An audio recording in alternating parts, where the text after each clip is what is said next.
Hello everyone, today we are going to discuss a poem जिसका नाम ambulances है, जो कि फिलिप लार्किन की तरफ से लिखी गई है। तो ये पोम बेसिकली 5 स्टेंजास पर कंसिस्ट है और इसमें 30 लाइंस हैं। तो आइए लाइन बाय लाइन इसको पढ़ते हैं और इसकी समरी और एनालिसिस करते हैं। तो पहली ही लाइन शुरू होती है, close like confessionals they thread loud noons of cities giving back none of the glances they observe. पहली ही लाइन में हमें सिमली देखने को मिलती है, क्लोज लाइक कन्फेशनल्स। इसमें एम्बुलेंस को कन्फेशन बॉक्स के साथ कंपेयर किया गया है। जिस तरह हम जानते हैं कि हर चर्च में एक कन्फेशन बॉक्स होता है, जिसके अंदर जो फादर होता है, पोप होता है, वो खड़ा होकर कन्फेशन को, लोगों के गुनाहों को सुनता है और फिर उन्हें माफ़ी देता है। तो फिर पहले ही में इसे कन्फेशन बॉक्स के साथ कंपेयर किया गया है। दे थ्रेड, थ्रेड मतलब तेज़ी के साथ, लाउड नून ऑफ सिटीज़, दोपहर को, शहरों की दोपहर में जो तेज़ी के साथ गुजर जाती हैं। Giving back none of the glances they observe, none of the glasses, glasses होते हैं झलक, किसी का नज़र आना। वो कहता है कि जो उसे लोग देख रहे होते हैं ना, वो उसे देख लेते हैं, लेकिन जो उसके अंदर जो कोई बंदा पड़ा होता है, मतलब जो कोई पेशेंट, सिक पेशेंट या कोई डिसीज्ड आदमी होता है, वो उसे तो नहीं देख सकते हैं। तो यहाँ पर पहली 3 लाइन में बताया गया है कि एम्बुलेंस को कंपेयर किया गया है इसके साथ, कन्फेशन बॉक्स के साथ, और किस तरह ये आगे बताया गया है। लाइट ग्लोजी ग्रे, इसके में कलर के बारे में बताया गया है। Arms on a plaque, they come to rest at any kerb, all streets in time are visited.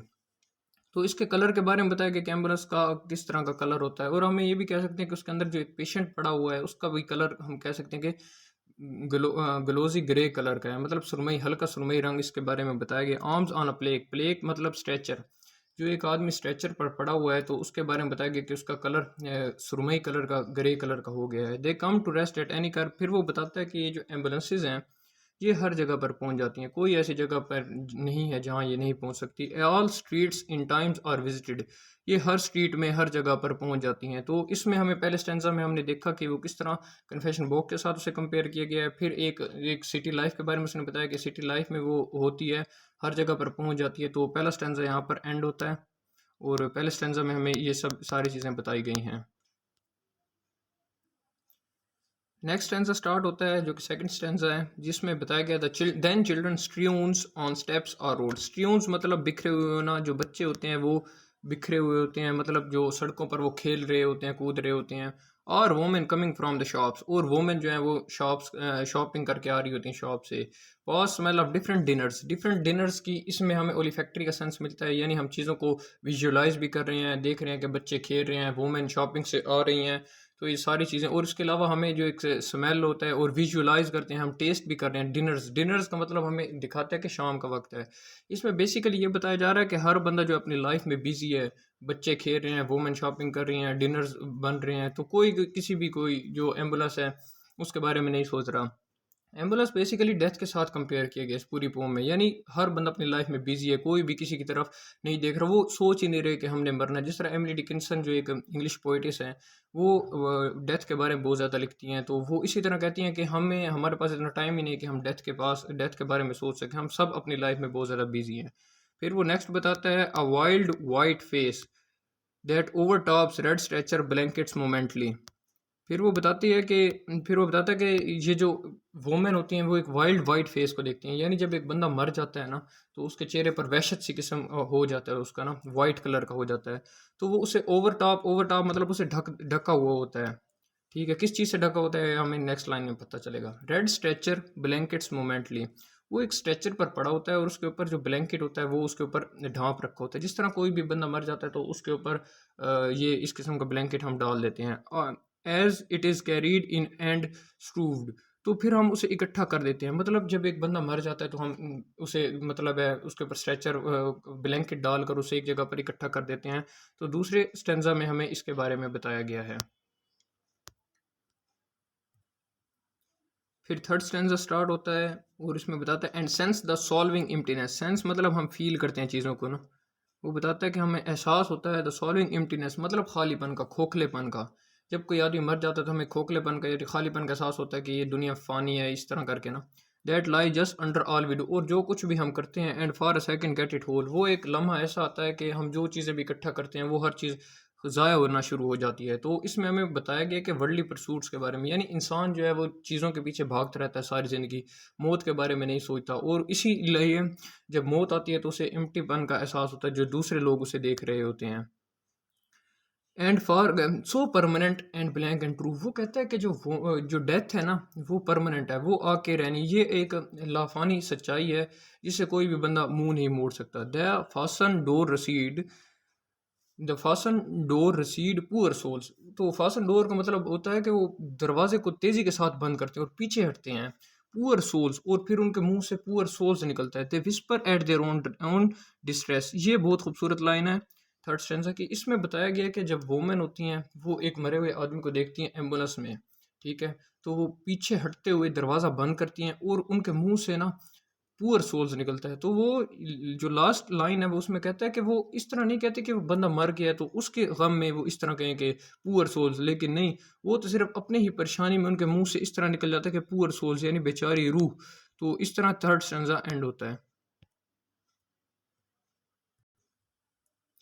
चौथा स्टैंजा स्टार्ट होता है for borne away in dead and air. Borne away मतलब दूर ले जाती है, बोर्न अवे मतलब दूर ले जाती है।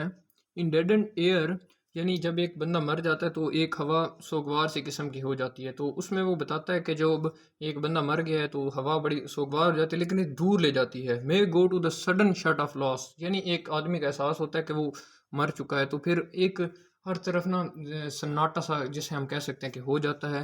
Round something nearly at an end, लेकिन वो एक चीज़ है जो एक बंदे को दूर ले जाती है, तो हम देखते हैं वो क्या चीज़ है। तो and what cohered in it across the year the unique random blend. Random होता है डिफरेंट किस्म की, ब्लेंड मतलब मिक्सचर होना। तो वो बताते हैं कि वो किस तरह एक बंदा जब जिंदा था तो वो किस तरह डिफरेंट मिसलिनियस वर्क्स करता था, उससे लोगों के साथ उसके रिलेशनशिप थे, ऑफ फैमिलीज एंड फैशन, और वो किस तरह के फैशन करता था। तो वो कहते हैं कि जब एक बंदा मर जाता है तो हम इन चीज़ों के बारे में सोचते हैं कि वो क्या क्या काम करता था, तो इस तरह का बताते हैं कि लेकिन एक लम्हा ऐसा आता है कि उससे हर चीज़ हम दूर ले जाते हैं। तो लास्ट स्टैंजा स्टार्ट होता है फिफ्थ स्टैंजा और इसमें बताता है at last begin to loosen, यानी हर चीज़ जो है ना एक इख्तिताम आता है तो हर चीज़ ख़त्म हो जाती है। मतलब मौत जो है ना वो दुनिया की परेशानी, फ्रेट्स, फियर्स, हर चीज़ ख़त्म कर देती है। तो बंदा जो है वो सब कुछ उसके बारे में जो परेशानियाँ थी वो दुनिया के बारे में सोचता था, लोगों के बारे में सोचता था, तो हर चीज़ ख़त्म हो जाती है। Far from the exchange of love to lie unreachable inside a room. Unreachable inside a room का मतलब यहाँ पर है ग्रेव। जिस तरह हम मुस्लिम कम्युनिटी में और क्रिश्चियनिटी में है कि जब एक आदमी मर जाता है तो उसे उठा कर ना कब्र में, ग्रेव में रख देते हैं, तो और इस तरह हिंदू मज़हब में भी इसी तरह है कि वो जला देते हैं। मतलब ये है कि जब भी कोई आदमी मर जाता है तो उसे इस तरह नहीं करते कि उसे छोड़ देते हैं, उसे दफना देते हैं। तो वो बताते हैं कि हर चीज़ जो है ना, जो लव है उसका, वो एक ऐसी जगह पर पहुँच जाता है, एक रूम में पहुँच जाते हैं।